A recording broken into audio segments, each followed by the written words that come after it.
ושל נחושת ושל אור, הלא לכל שירייך אני כינור. ירושלים של זהב ושל נחושת ושל אור, הלא לכל שירייך אני כינור.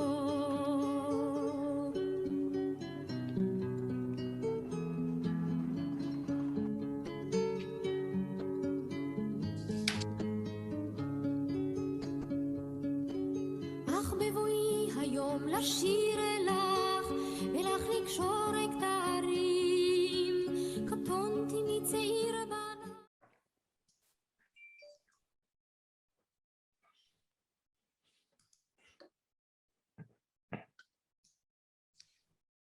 You can go ahead, Judy, whenever you're ready. Good afternoon and welcome.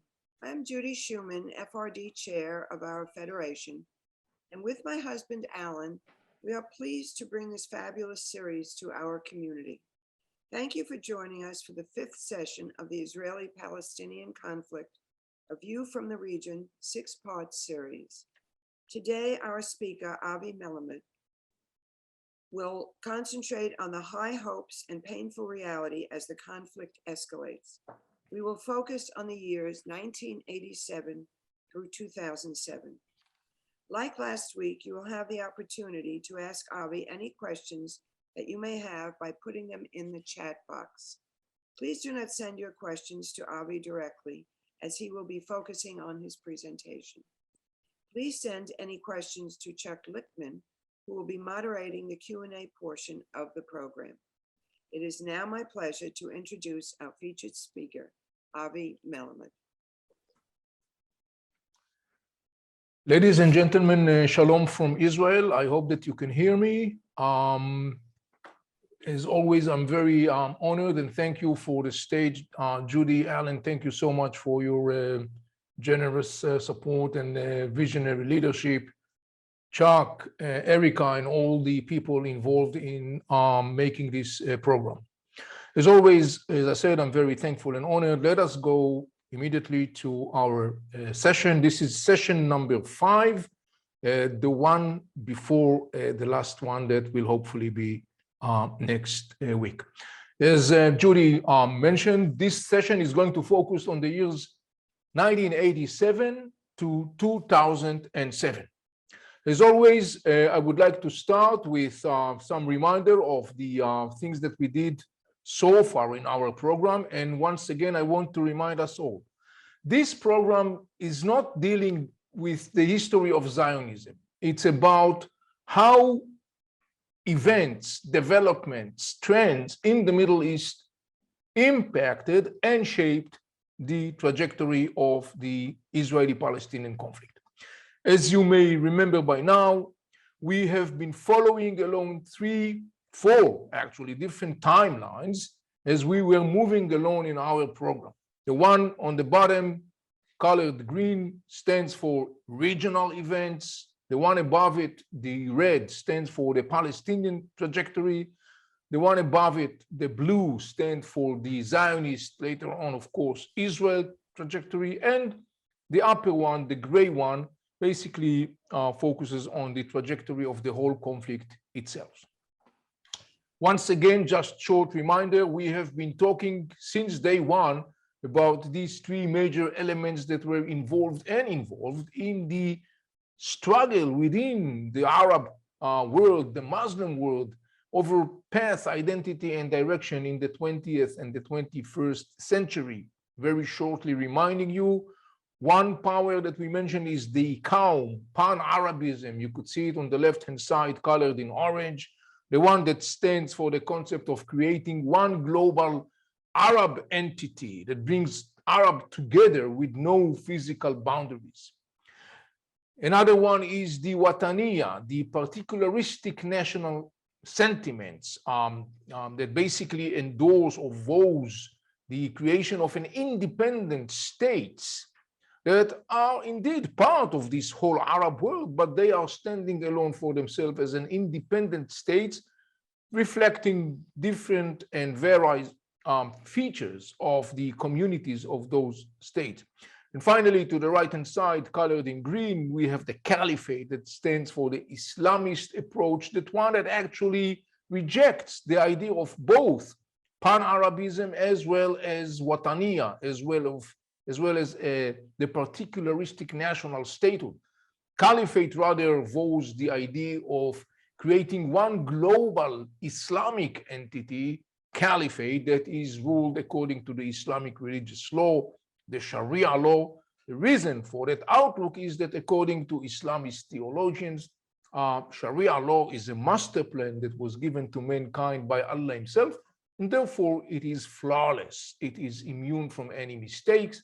And that's the reason why they believe it should be applied on all people's life. And then finally, before we start our current session, just reminding you when we ended in the last session. And when we ended in the last session, we noticed a couple of interesting things. First, the Arab world was now turning to the Palestinian, handing over the stick, the ball, if you wish, to the Palestinians and saying, well, from now on, guys, you are there on your own. Take care of your own issue, because we, the Arab world, we are done carrying this issue, this burden upon our shoulders. Another thing that we talked about in the previous session was that in the mid-70s, the PLO, the Palestinian particularistic nationalist sentiment, is reaching its pinnacle. But then from the second part of the 70s throughout the 80s, for different reasons, we have explored in the last session, the particularistic nationalist Palestinian movement was facing growing difficulties, growing challenges. Meanwhile, we were looking at what was going on the ground here in Israel/Palestinian territories, and we noticed this growing tension, partly fueled, for example, by the issue of the Israeli settlements in the West Bank and Gaza Strip. And all in all, we concluded our previous session saying the condition, the circumstances basically prepared the stage for an upcoming major development. And now we are in 1987, and now we are going to talk about this big development. But before we talk about it and start our session, let us just briefly look at the situation of the three major powers that we mentioned all along the course: Wataniya, Qawm, and Caliphate, Islamist. What is the picture looks like in 1987 to 2007? Well, we see some very interesting features. First, Qawm, pan-Arabism, that has been with us from the very early days of this program, is basically done. It is off the stage. It is totally irrelevant anymore. People don't really voice the concept of pan-Arabism in the Arab world during that period of time. Wataniya, particularistic national statehood, is gaining momentum, yet at the same time facing growing challenges economically, politically, culturally. Notice that this is a very significant process. Shortly, we'll see why is it so significant. Islamists are gaining momentum. In our session today, we will take a closer look at the Islamic arena and understand what is going over there between 1987 and 2007. But roughly speaking, once the Qawm is off the stage, we are left with two major players that are totally competing each other. Wataniya, particularistic national statehood on the one hand, and Caliphate, Islamist ideology outlook on the other hand. So this is the general setting, and now let us go and look at this period of time. We're starting 1987, and the big event, of course, is the Palestinian Popular Uprising, rather known as Intifada. By the way, Intifada is a word in Arabic which means recovering after long disease. Remember, Nakba and Naksa, that stands for 1948 and 1967, respectfully. They are basically standing for medical terminologies. Nakba, 1948, stands for severe medical conditions. Naksa, 1967, represent the defeat of the Arab armies in the war with Israel and therefore stands for the repeating of this severe medical condition. Intifada means recovering after long illness. You could see now the line between Nakba, Naksa, and Intifada. Before we start, just very shortly, let's look at the demography back then in 1987 on the ground. On the left-hand side, you could see statistics regarding the situation on the ground in 1967. It refers to Palestinians. Look at the numbers. In the West Bank, 1967, some 586,000 Palestinians. In 1987, it's almost double, almost 1 million Palestinians, 965,000. Gaza Strip, 351,000 in 67. In 1987, we are almost double. It's more than 500,000 Palestinians in Gaza Strip, reminding you they are all under Israel's rule. That is the outbreak of the Intifada 1987. What fueled the Intifada? Couple of factors joined in to fuel the Intifada. First, as I mentioned before, talking about statistics, we are now looking at a generation that more than 1/3 of this generation was born into the Israeli rule or / occupation. Everyone can choose the word he wants to. And this generation is very hostile to Israel. We are looking at the rise of a new Palestinian local leadership, mayors, heads of councils, public opinion shapers, and others in the West Bank, in Gaza Strip. We are also looking at a growing economic stress. One of the major reasons was the crisis of oil price in the 80s. Many of the Palestinians basically were dependent upon hundreds of thousands of their fellows Palestinians working in the Gulf. And once they have been let go because of the crisis of oil price, one of the major income sources of Palestinians was taken out, which increased the economic burden. And finally, we are witnessing the strengthening of both political Islam as well militant Islam ideology. We will refer to that shortly in a different item. What were the major characteristics of the Intifada of 1987 to 1993? That Intifada, that used to be also known by the name of the Stones Intifada, has some interesting characteristics. First, it was spontaneous, it was grassroots. Both Israeli intelligence as well as the Palestinian leadership that was based, reminding you back then, in Tunisia, in Algeria, in other places, they were taken surprised with the outbreak of the Intifada. Second feature of that Intifada was the fact that it was based upon mass participation. Riots, strikes, demonstrations of dozens of thousands of Palestinians. Another interesting feature was that it was mostly located in the Palestinian territories, meaning the West Bank, Gaza Strip. Israeli cities were kind of like off the scenery. By the way, Jerusalem was definitely part of the Intifada during those years. Another interesting character was the violence aspect. Relatively speaking, there was less use of firearm and more use of stones, Molotov cocktails, stabbing, and so on. The death toll of that period of time, you could see in front of you, the red color stands for Palestinians, the blue color stands for Israelis. 1,160 Palestinians killed, some 90 Israeli killed. By the way, an interesting figure, it is estimated that another additional 1,000 Palestinians were killed by their own Palestinian fellows because they have been suspected to be collaborators of the Israeli intelligence services. That's the death toll, roughly speaking, of the first Palestinian Intifada, 1987-1993. What was the position back then in the Arab world regarding the Intifada? Where definitely in the public arena, in the public realm, what we witnessed was growing sentiments of identification, solidarity, support. people in the Arab world actually were very much emotionally taken by the Intifada. They glorified the Palestinian Intifada. And hence there was a lot of initiatives of grassroots campaigns in the Arab world. People volunteeringly donated food, money, commodities, support for the Intifada. Arab regimes definitely noticed the major sentiment of solidarity in the Arab streets, and therefore Arab regimes rushed to stand by the Palestinians in the Intifada.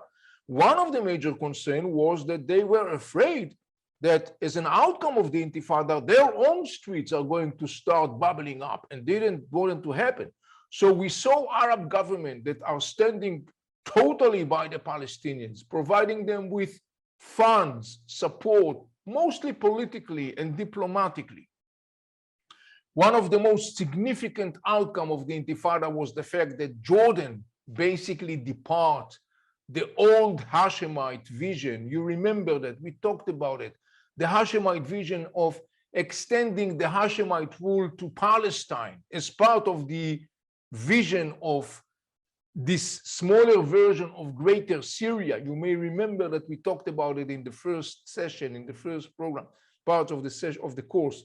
Now, following the Intifada, in the midst of the Intifada, actually, Jordan comes to the realization this is a totally different ball game. And indeed, Jordan, the king of Jordan back then, Hussein, is publishing two administrative orders, one in 88, the other one in 1993, and actually disconnect in terms of administration and legislation, disconnects Gaza Strip and the West Bank, disconnect the West Bank from the Jordanian administration.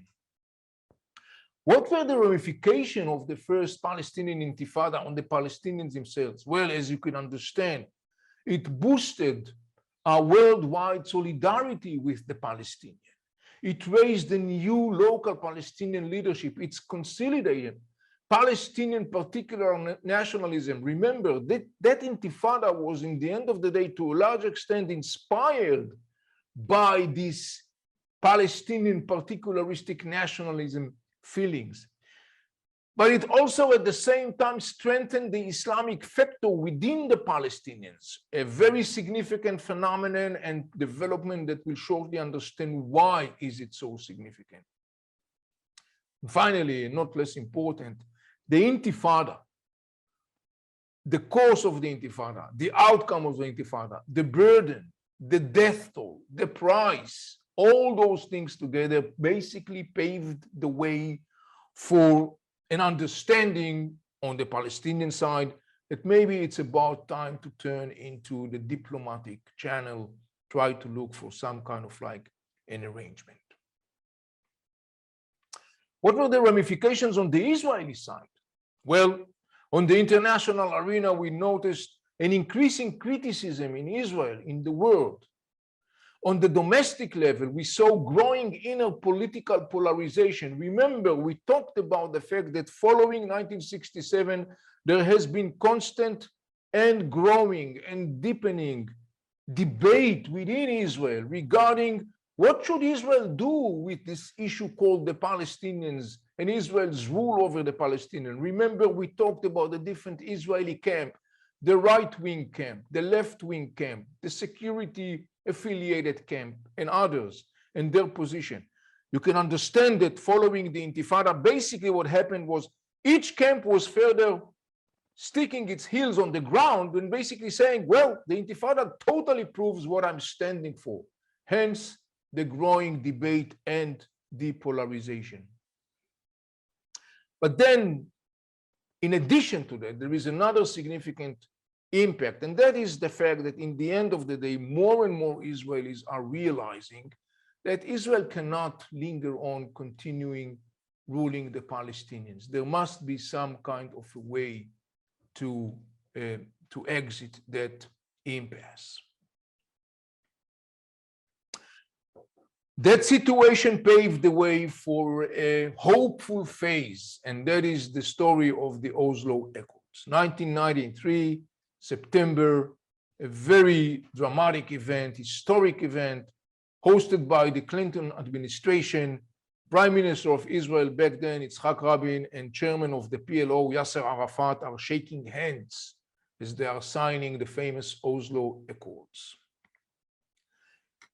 At the heart of Oslo Accord was the concept of Israel is starting to handle gradually control over Palestinian territories to the hands of a Palestinian Authority, a political entity that is established based upon the Oslo Accords, that is recognized formally by the international community as the legal, legitimate representative of the Palestinians, and that authority is now supposed to take more and more control over more and more territories that Israel will hand it over in a gradual process.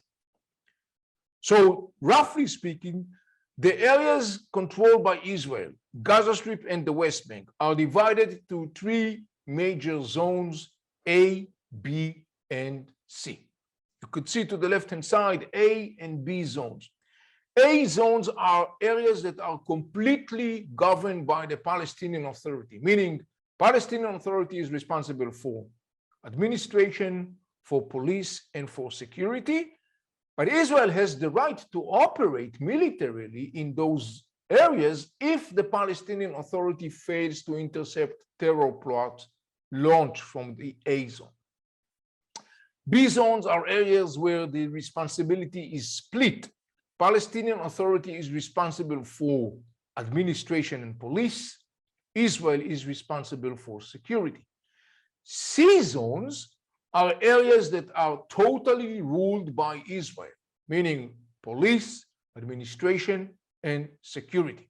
C zones include all Israeli settlements, all the roads that leads to the Israeli settlement, the Jordan Valley, and all the areas that are in proximity to the path of the Green Line. Practically speaking, on the ground, the idea was that in course of time, Israel will hand more and more territories to the Palestinians. So C zone in time will become B zone, and B zone will become in the end A zone. And the whole idea was that in the end of the process, some 90% or more of the West Bank and the Palestinian areas in Gaza Strip will be under the Palestinian Authority rule. As of today, Israel rules something like 60% of the West Bank, with a population of some 450,000 Israeli settlers and some 300,000 Palestinians. The Palestinian Authority rules something like 40% of the West Bank, but it rules most of the Palestinians in the West Bank. We are talking about some 2 million Palestinians that are under the control of the Palestinian Authority in the West Bank. Looking at the maps, just to give you the illustration, you could see the map to the left-hand side. It has all this color. The dark mustard color is A zone, meaning totally under Palestinian control. The lighter mustard color is B zones, and everything colored gray is the C zones. If you look to the right-hand side, that map shows you kind of like three-dimension perspectives, if you wish. You could see the whole mountainous area of the West Bank. You could see also the distances between major Palestinian cities and Israeli coastline. Obviously, we are talking about, literally speaking, no distances, roughly speaking. And also you could see also to the left-hand side in the bottom of the map, you could see also the Gaza Strip. So Oslo agreements in sign, there is a sense of like, this is an historic moment. There are lots of hopes, but unfortunately they are going to crash on the land of reality. And one of the major reasons for that is the fact that at the same time we are witnessing a significant strength of the Islamic camp in general, and particularly militant Islamic camp. If you look right in front of you, you could see some figures. Some of them are very famous. You could see, for example, in the upper left-hand side, Said Qutb. We mentioned this name, the person that actually laid the foundation for the contemporary Salafi jihadist militant Islam ideologies back in the 50s and the 60s in Egypt. And then you see next to him a person called Abdullah Azzam, a very significant Palestinian radical Islamist theologians and scholars that was a mentor of the person that you see to the left-hand side that you probably are all familiar with, Osama bin Laden. They both actually are establishing Al-Qaeda in Afghanistan in 1988. Al-Qaeda is a word in Arabic which means the base, both in context of military base, but also in context of ideological and spiritual foundation. And finally, the person that you see to the right-hand side, Sheikh Ahmad Yassin, the founder of Hamas, the Islamist militant group that rules today Gaza Strip. He founded Hamas with Abdulaziz Rantisi in 1987 in Gaza Strip. The growth and the strengthening of militant Islam ideology during those years is attributed to different factors. For example, as we mentioned before, the concept of pan-Aramism is declining, is off the stage. Now Wataniya, particularistic national statehood ideology rules, but it's facing major challenges. Arab societies are facing difficulties, economically speaking, socially speaking. There is a sense of a deep cultural crisis, identity crisis within Arab societies and Muslim societies. This is the perfect niche where militant Islam can go inside, recruit young people to join, because militant Islam is providing them and offering them all the basic needs: identity, belonging, sense of a mission, and weapons. It makes people in the Arab and Muslim world who feel inconfident, who feels that they are impotent. Now it makes them powerful, and they are joining in. In addition to that, we are looking at Muslim and Arab world that is mostly ruled by very oppressive dictators, regimes, and governments. And finally, the impact of mass communication and social media that is just spreading like a fire in a field and basically echoes the voice of militant Islam and brings more supporters, more fans, more new recruitments. Militant Islam is gaining momentum significantly. By the way, just today we are witnessing another interesting milestone, and that is, of course, the story of restore of control of the Taliban in Afghanistan, a very dramatic development with many interesting ramifications that maybe later on we could refer to that shortly. So what we see between 1904 and 2000 is unfortunately how gradually the high hopes of Oslo Accord are crashing into the ground of reality. Islamist Palestinian organizations, Hamas and Islamic Jihad in Palestine, that vows to eliminate Israel. They don't accept Israel's existence. They will never accept Israel's existence, neither ideologically nor practically. And they are conducting more and more terror attacks, including the use of a very lethal tool, and that is the suicide bombers attacks. The escalating situation on the ground, the killing of Israelis, further deepens the polarization, resulting in the assassination of the Israeli Prime Minister Yitzhak Rabin in November 4th, 1995, by a young Israeli Jew.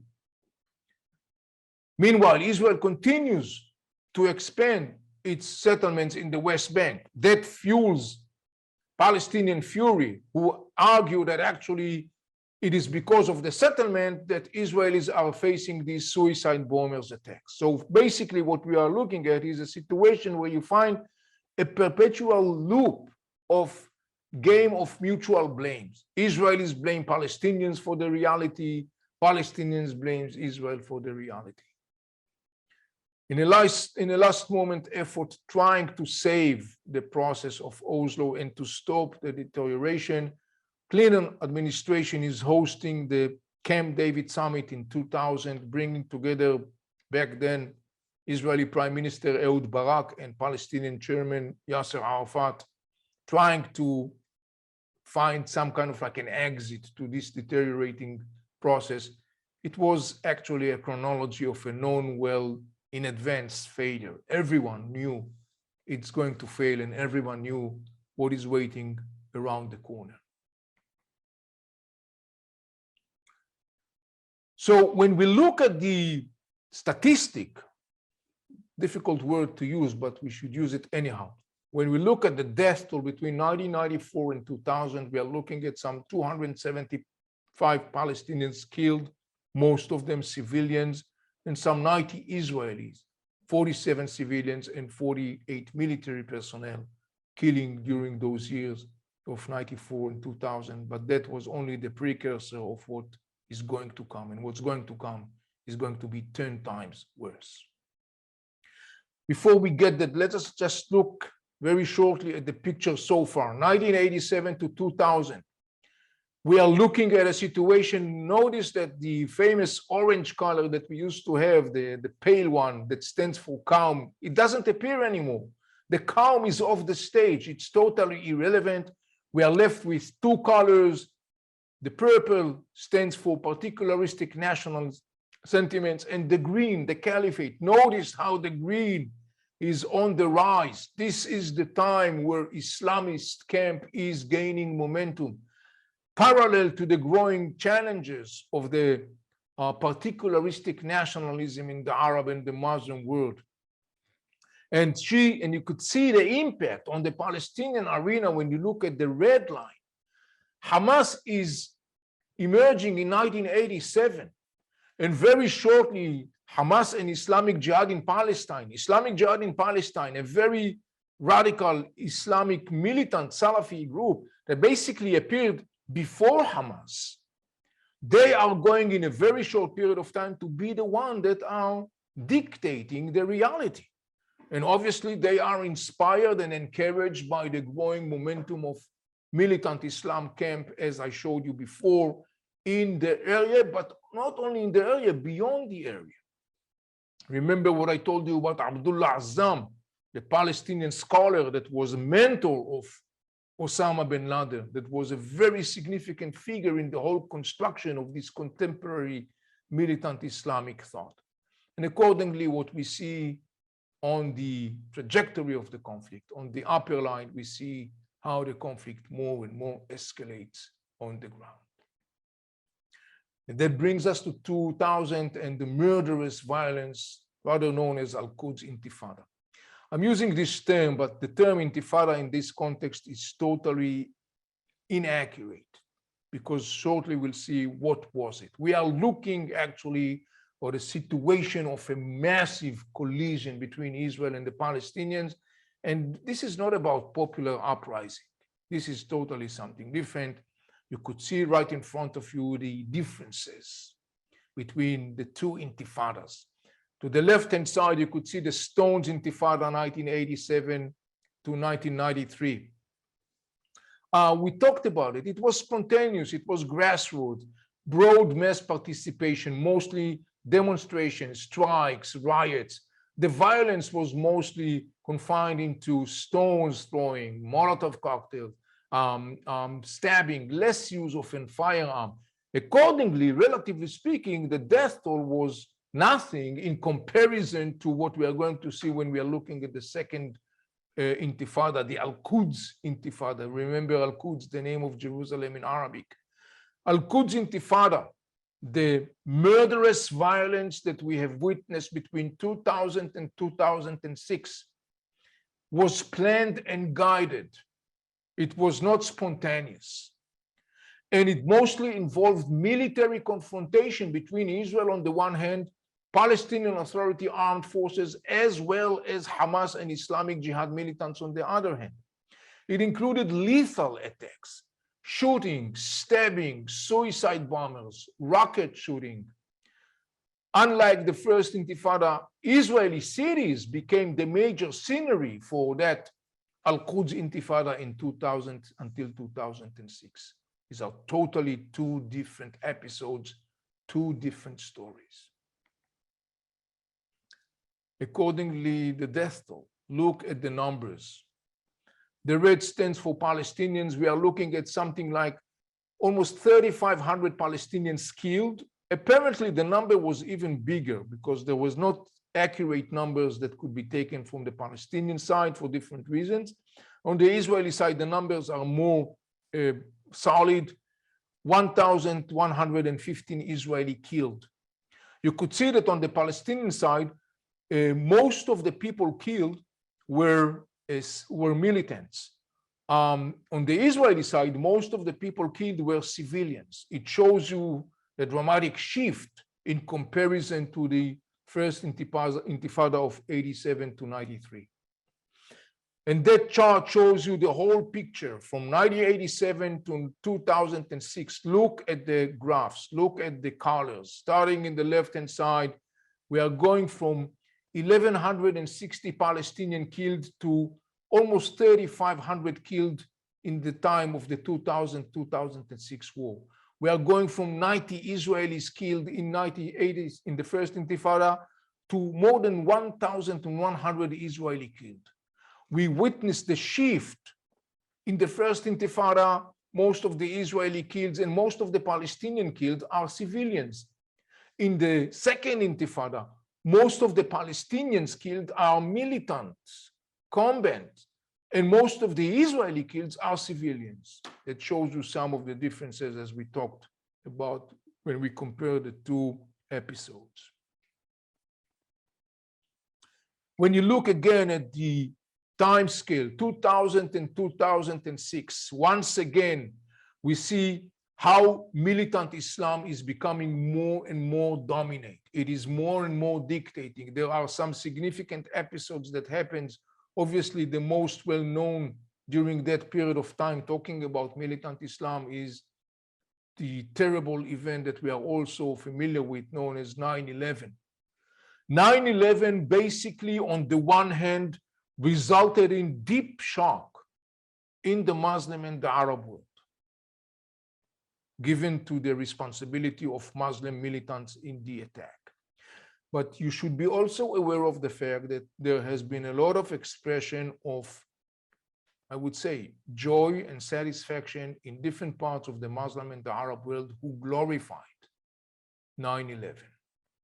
It's a story for itself to discuss. Obviously, you can understand there are many things involved in this story, but we should be aware of that reality. Many, many, many people in the Muslim and the Arab world totally condemned and rejected the story of 9/11. But there were many people in the Muslim and the Arab world who basically endorsed and praised it. We should be aware of that. So you can understand all this impact on what's going on the ground. And accordingly, Hamas and militant other Islamist groups, Hamas, Islamic Jihad in Palestine, and others are actually taking more and more the lead.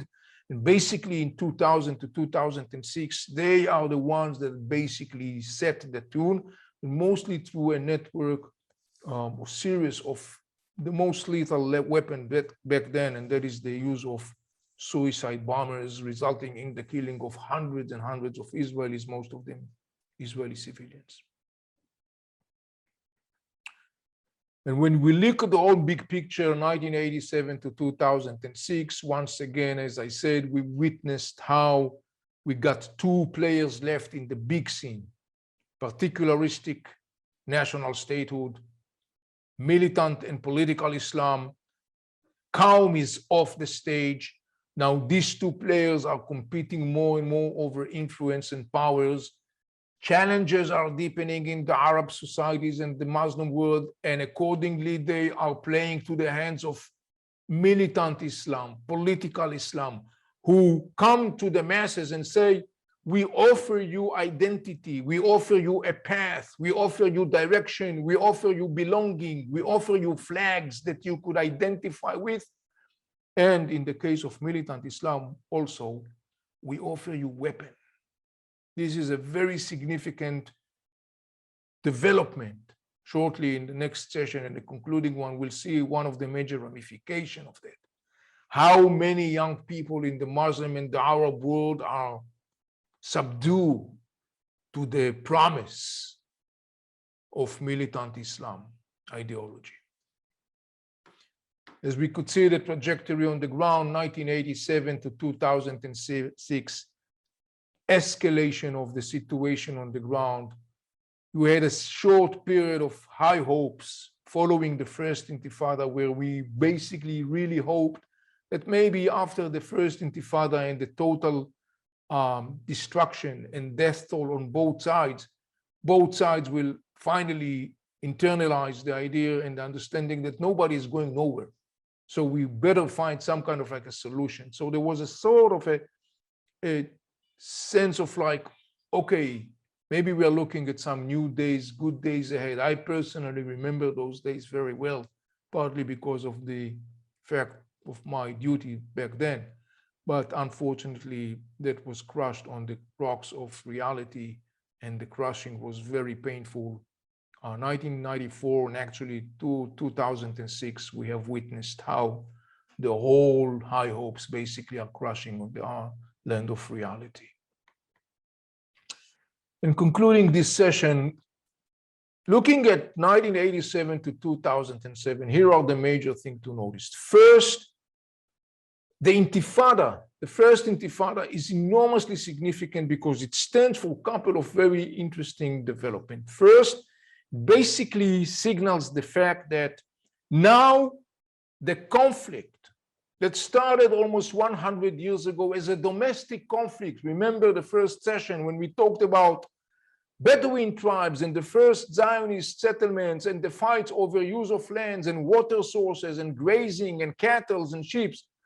Almost 100 years later, now it comes back again to be a direct collision, but this time, this is totally different kind of collision. The other thing is that we are witnessing is that the first Palestinian Intifada signals the growth and emergence of a new Palestinian local domestic leadership. And now the center, the epic center of the Palestinian national movement is moving from external physical arenas. It's not anymore in Lebanon or Jordan or Tunisia or Algeria or Egypt. It's now in Palestine/Israel. It's in the West Bank. It's in the Gaza Strip. There is something very significant that we should take away also from the story of that period of time, 87 to 2007.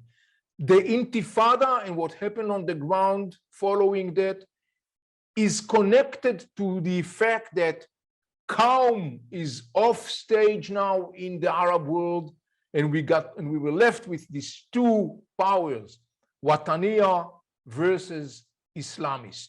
We talked about the fact that Wataniya, the particularistic national statehood motion, is prevailing, it's dominate, but yet at the same time is facing growing challenges economically, socially, politically, culturally, a growing identity crisis.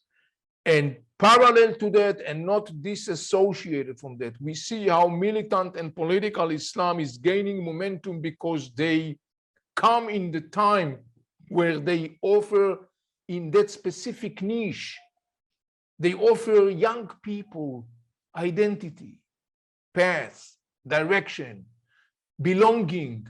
They empower them partly with the supplying of weapons. So when you take all these things and you go back to the story of the Israeli-Palestinian trajectory, those years, here is the most significant thing that we see. And again, many times I'm saying, history has a very strong sense of irony. The first Palestinian Intifada in 1987 was inspired and ignited by local Palestinians. It was spontaneous, it was grassroots, but it was inspired mostly with the sense of Palestinian particularistic sentiment. It was, roughly speaking, following the vision of the Fatah movement. It wouldn't take long until the major rivalry of the Fatah, the Islamic camp, represented mostly by Hamas, is going to take advantage of the Intifada in order to gain momentum, in order to gain popularity. 20 years after the first Palestinian Intifada, what we are going to see is one of the most interesting twists of history, where 20 years after the birth of the first Palestinian Intifada, the Palestinian major representative of the Palestinian particularistic identity, Fatah, is going to be engaged in a battle for death or life with the Islamic Palestinian camp represented by Hamas, mostly by Hamas and Islamic Jihad in Palestine. That struggle is going to be encompassed and accompanied with two major developments that are going to happen in the Middle East. And together they are going to enormously shape the trajectory of the Palestinian-Israeli conflict from 2006 to our time. We will talk about those developments and the conjunction and the ramification in our next session. Ladies and gentlemen, I'm concluding my presentation here. As always, I'm very much looking forward to your questions. Avi, thank you very much. That was consistent, like with your first four presentations. It was really exceptional, and appreciate all the hard work that you put into it. I have a question, and I'm going to get to some questions of others that are in the audience as well. It seems that foundational to much of your presentation was the first Intifada, and there were some facts that I had always heard had been critical with respect to how that Intifada came about. It was basically that Israel had appropriated land and created all these settlements in the West Bank and Gaza. That led to lots of protests against Israel because of the occupation of the West Bank and Gaza. And you didn't address that, but I think that, the reason I raise it now is not for anything other than we still see that issue going on today and causing consternation with the Palestinians. And the other thing that was reported widely back at the time of the first Intifada was that there was something like 80,000 Israeli troops sent in to try to quell the protests, which, right, wrong, or indifferent, caused a lot of public consternation worldwide about the Israelis being heavy-handed. And we still hear that today as well. So, those are themes that resonated through the first Intifada, the second Intifada, and now we've just seen it again in the last few months with what occurred in Gaza. Any comment you might have on that? Yes, I'll try to do it very shortly. Look, as I mentioned, I talked about it. The issue of settlements was clearly one of the things fueling this growing tension, resulting in the outbreak of the first Intifada. But I want to conclude the story of the settlement to be very clear about it. The settlement is a controversial issue. Anyone who will argue that the settlement is the reason for the violence, I'm done talking to him. There are many factors. It's a very complex picture. This is the argument of the settlement as the cause of the whole thing is a simplistic, narrow, shallow argument. I was showing you what was the factors on the ground involved, so we have to take it into consideration. There was a game of blame. There is a game of blame. There will always be a game of blame. Each side will put the responsibility on the other part. That is clear. I mentioned very clearly that indeed, in the world media circles, diplomatic circles, and so on, Israel has been portrayed as the more aggressive side, and so on and so on. I can understand that to a large extent, indeed, particularly in the first Palestinian Intifada, the pictures were very,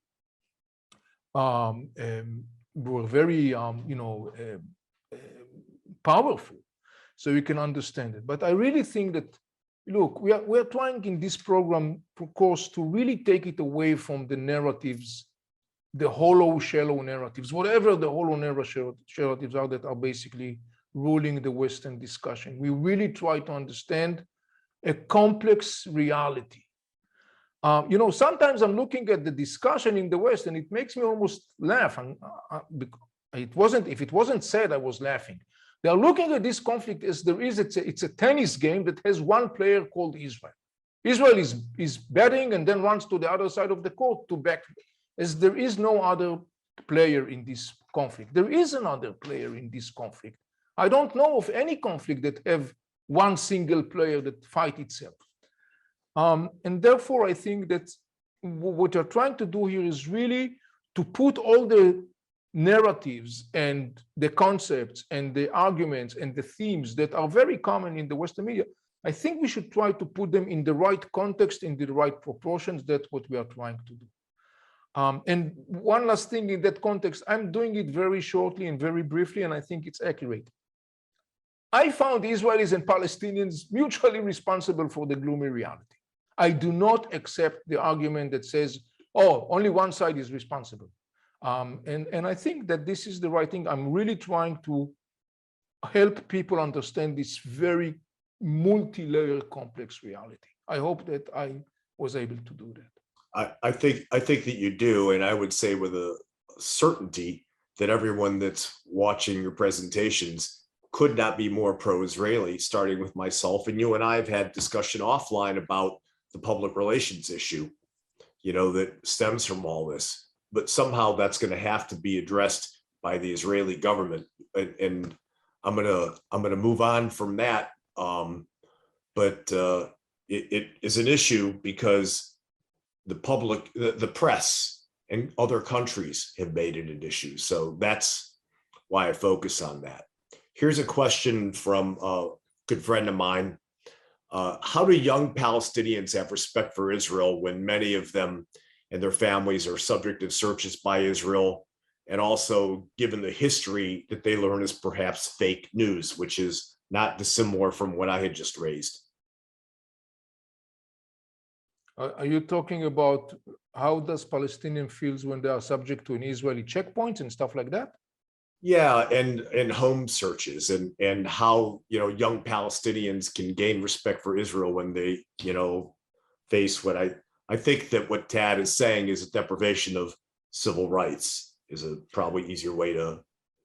Yeah, I mean, I addressed it and I said very clearly, the generation that ignited the first Intifada, we're looking at 1/3 of people of the generation, young people that were born to reality where they are controlled by Israel, and they were very hostile towards Israel.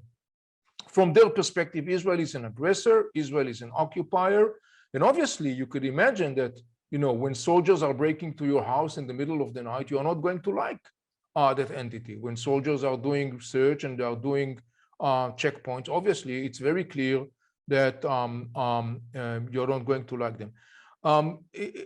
We all understand that this is something that ignites more and more hostility, and it's not surprising.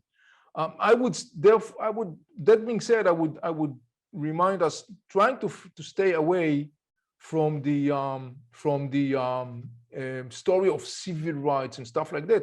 Not to say that it's inaccurate, but trying to understand better the whole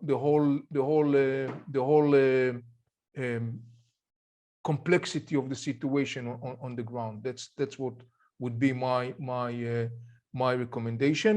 And again, with all due respect to all narratives, Israelis narratives, Palestinian narratives, my job here is not to stand for that narrative or for that narrative. My job is to try to really provide you with, and mind my language, with more intelligent picture of a very complex reality rather than the one that is very shallow and sometimes I would even say juvenile presented in the Western discussion. I'm sorry to say that.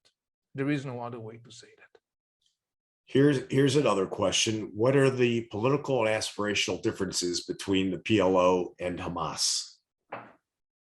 There are many different aspects, the two are standing for almost totally opposing ideologies. Hamas is standing for particularistic national statehood that actually vows the establishing of a Palestinian, PLO, standing for the establishing of a Palestinian independent state that is not Islamic. It's not guided according to the Islamic religion. It is guided by parliaments and legislation done by people. And it's expressed different communities in that entity. Hamas is standing for, here is something that talking about juvenile discussion. You know, many people in the States, for example, are kind of like echoing the statement of Hamas that they want to have a Palestinian state. Hamas doesn't want to have Palestinian state. Ideologically, Hamas stands for caliphate. Remember, they reject the concept of independent statehood. Hamas says for the time being, yes, I'm willing to have a Palestinian state, obviously instead of the state of Israel, until the time will come to create this global caliphate. Hamas is looking at a state and a codex that is an Islamic religious codex that is imperative to all people. Fatah or the PLO doesn't look at it this way. Fatah and PLO are looking at a legislative-based system. Hamas vows to eliminate Israel. No concession, no compromise, no discussion, no nothing. Fatah says, we wish Israel would disappear the next day. It's not going to happen. We probably have to accept this reality. And they are on a collision course. Fatah on the one hand, Hamas, we'll talk about it, of course, in the next session. These are some of the major differences between these two.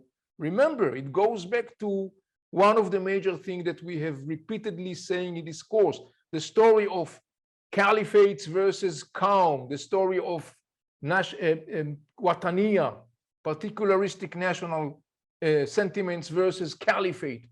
This is a great example of that struggle ideologically, practically, pragmatically, and in the next session, we'll see that this struggle is also a military struggle.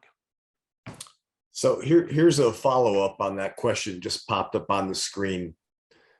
Maybe we can go just a couple minutes longer because there's been a lot of questions, if that's okay.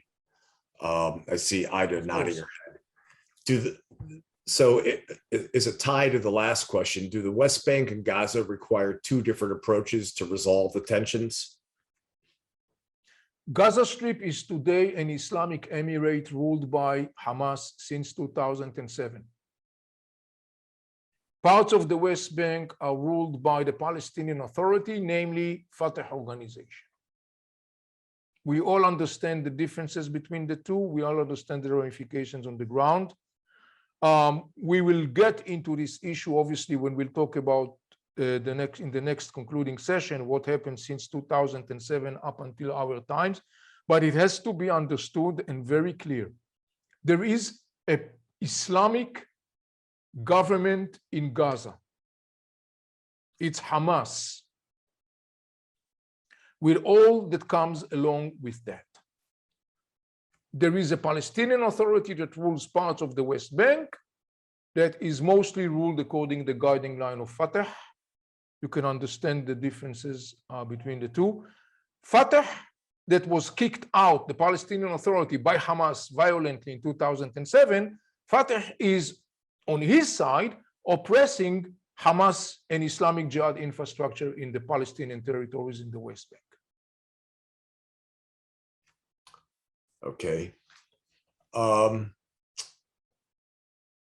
we hear about some of the non-governmental peace initiatives within each of the communities? Well, to be honest with you, I have a relatively little knowledge about it. In Israel, for example, we are familiar with a movement called Peace Now that has been active since, I would say, the late 70s or the early 80s. There are other non-governmental peace initiatives in Israel. On the Palestinian side, I'm not so sure that I'm familiar with such a grassroots, let's say, significant phenomenon. There are some more domestic local initiatives, but not in the size or the scale or the magnitude of the Israeli side. Recently, I came across, again, I don't remember exactly, I think there is some sort of a joint initiative called One Homeland, Two Nations, or One Homeland, Two People. Again, I have to admit, I'm not very familiar with the ins and outs of those initiatives. There are all kind of activists and NGOs trying to promote grassroots non-governmental initiatives, so far with, I would say, very mild, if not less, success. Okay. Here, this will be the last one. Could you please explain in more detail why Hussein/Jordan decided to end its interest in taking in the West Bank, both its land and its people?